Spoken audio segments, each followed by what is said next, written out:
What do you think about all the fuss and the phenomenon? What the fuck, man? It's a phenomenon, as you said. I mean, what word can I say about this film? It's awesome. I'm really proud of everyone who's been involved in this film. Will, Betsy, and you, Mark, everyone who made this film. I remember when we did this film in Portland, and I was thinking to myself, how is this going to work? But from the start to the end, you guys had faith in the project. You knew that it was going to be a phenomenon, a blockbuster of independent films. And tell me about some of the fans and what they talk to you about. Fans? There are mucho fans, mucho fans.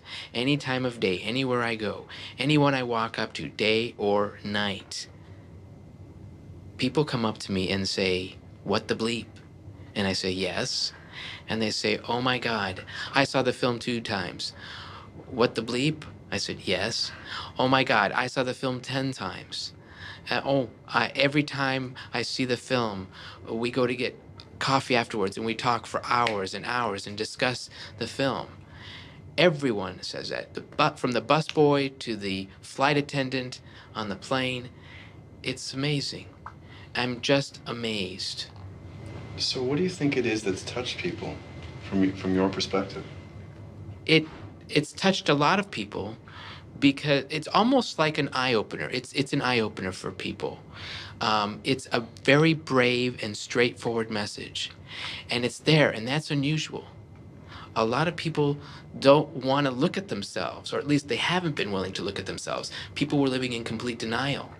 But this film, and once you see this film, once you listen to this film, you understand, oh, it makes you think. And oh, we need to have a discussion. And oh, we need to see it again and have more discussions.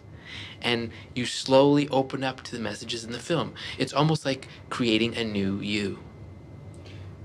You did something very brave in the film. You know, the scene in front of the mirror. Really? Oh, really? Really? I wonder. Why did you decide to go for it? Because I know at first you had reservations, but in the end you decided to go for it. Just let's talk a bit about your experience. You and I had that big argument. I eventually, blackmailed you and manipulated you into doing it. Why did you? Well, you, Mark Vicente, gave me no choice. You held my paycheck behind my head and said, "You can't get this until you do this scene." No, it actually, in all honesty, it was one of the most difficult jobs I have ever done in my entire career. That scene. I've done tough scenes. I've had scenes where I've had to pull out emotions from the bottom of me and memorize lines. But this one scene was nothing in comparison to the other things that I'd done. I decided to just go for it because first, it was part of the film, it was part of my character, and it was part of me, Marlee, as well. There was part of this, and I took advantage of this. The part of me, Marlee, that was part of this character's scene. I lost sleep for 2 weeks over this scene prior to doing it, and I never slept better afterwards. So a lot of women's lives have been touched by seeing that, and people have learned to love themselves in ways they never had before. How does that make you feel? Well, I mean, I'm extremely proud that I was able to, quote, entertain and show women out there who, just like me, could not accept themselves, their bodies, their looks, the little things about themselves, whether it's their personality, whatever makes up their lives, identifying with all women. We all identify together. If a woman said she doesn't identify with this scene, she's lying. If she said, "Oh, I'm 100% fine with who I am," I think it's bullshit. Total bullshit. I would understand if a woman said, "I accept myself the way I am," then I would say, fine, that's right. You said to me that you know how to create reality, you said to me. Because you said to me that you created. Well, my existence is the best example of creating your own reality. Doesn't that make sense? Tell us.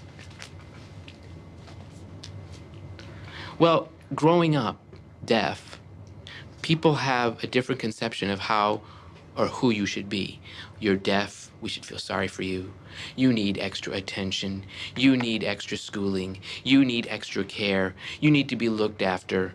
Poor thing, she's deaf. And for myself, I looked at it in a normal way. I had and decided I would have a happy childhood. I accepted the way I was, the person I was. I was a deaf person. Becoming a woman. And when I became that woman, it was an entirely different thing for me.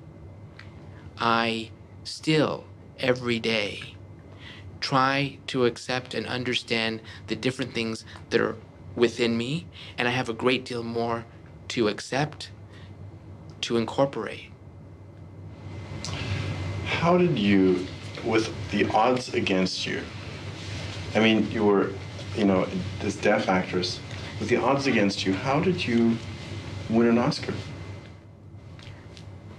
Well,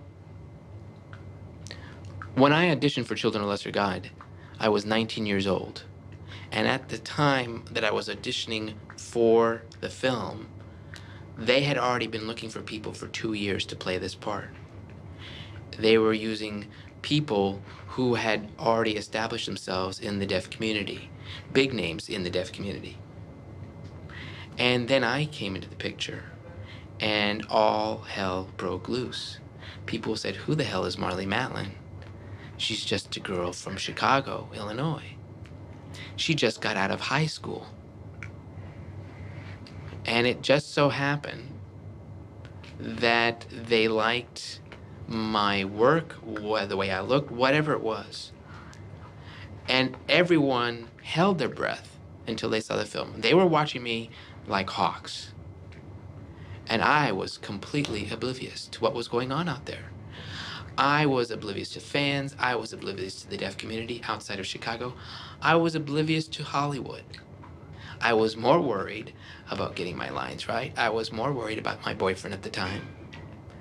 And then I finished the film and went to summer school at the National Theater of the Deaf in Connecticut. And I couldn't complete my schooling there, their coursework there. I mean, it was like the last week. I was called by Paramount to go do publicity. I'm thinking, okay, whatever. But they told me to do it. I went to do it. It's part of my contract. The people didn't get it. And when I left, I started to feel some sort of hostility.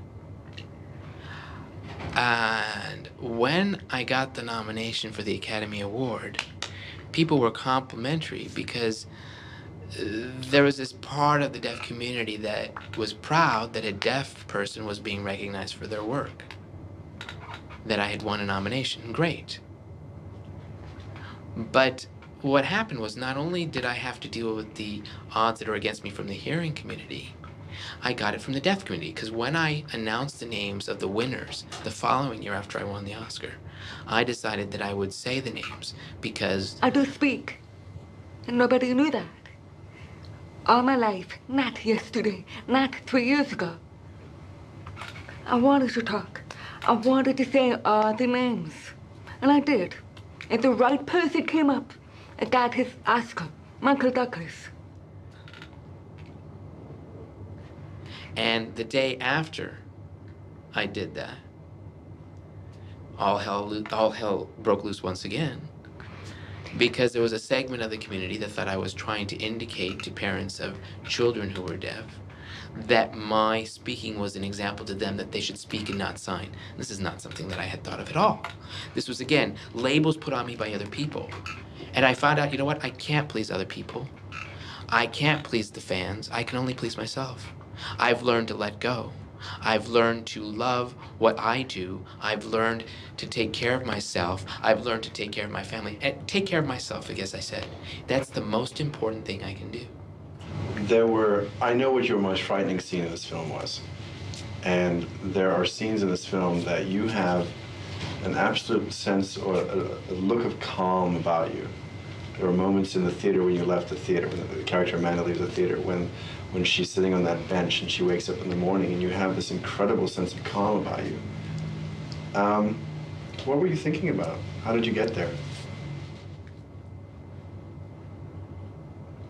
Well, perhaps at the time when we were shooting that scene is when I learned to grow up, or perhaps I was actually growing up and learning to accept myself and during the making of the film, all the shit that I had within me. And I learned to accept it, and I learned to sort of let it go. So you had some kind of transformation during the film then? Absolutely I did. I always do during any film, but in this film I always did. And during your film, absolutely. Every day I came to the set, I was very cranky. You saw me plenty of times. And other times I was happy, and I was happy-go-lucky Marlee. Because I felt good as a result of what we did. And those days when I was cranky was because I was struggling with whatever issues were happening at the time. Again, what better time to do this film than, I mean, I'm so grateful for this film. I'm so grateful that I was part of it. I'm so grateful that I got to do it.